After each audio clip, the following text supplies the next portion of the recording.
Tá muid go le Scoil inis. Scoil darbh ainm Culaith Nua an Impire.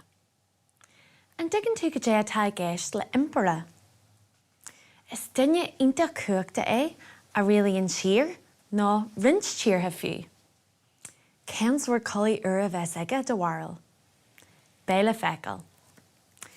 Anis sulla dosaí muid tá seanácail agam an seo a oireann go maith den Scoil. Is mai an scahan súil charad. Is mai an scahan súil charad. Bí ag smuoine ar sin agus muid go fríd an Scoil. Curthaí muid tús leis inis.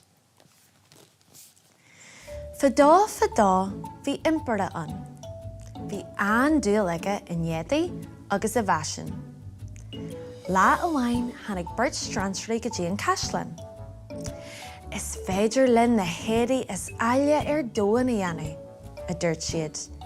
Bei gach duine eile ar fud na tíre in Éad leat. Bhí an timpire a gconaí ar láirg Éadaí nua.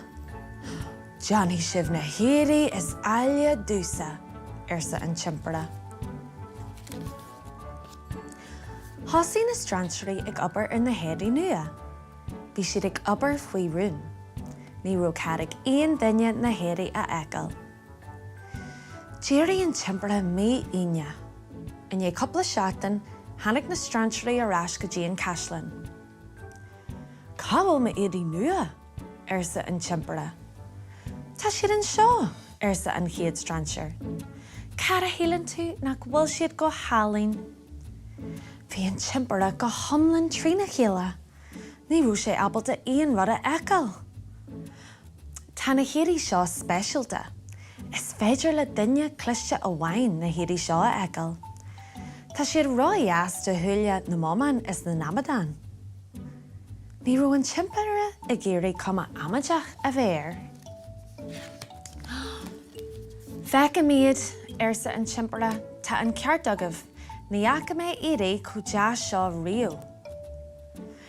Mar a ecann tú, níl siad fiú críoitníthe fós, arsa na stransraí.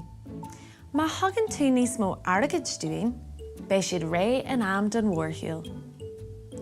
Thugann timpire an targad dóibh. Bhí sé ag géirí na héadaí a haspint de gach duine sa tír. Tháinig an lá mór agus phraith na stransraí an Caisleán.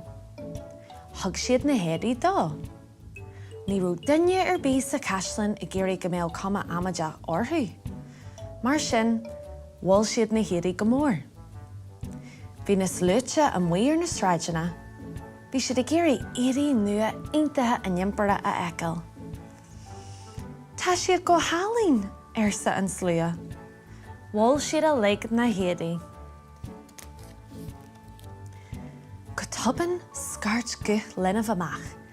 Níl Éadaí ar bith ar an Impire, tá sé lom nocht. Cuireadh stad leis an mhórthaíoil. Thosaí gach duine sa slua ag gaire. Tá an ceart ag an pháiste a dúirt siad. Níl aon Éadaí ar an Impire. Daithin an timpire go raibh gach duine ag gaire. Agus ní raibh sé abalta éalú. Ach, bhí sé rámhórta sa thonadháil gur imriú Bob airt. Agus mar sin, lean sé a rá sa mhórthaíoil. Go sin Jerry leis an Scoil. Na gur sé sin go hintach.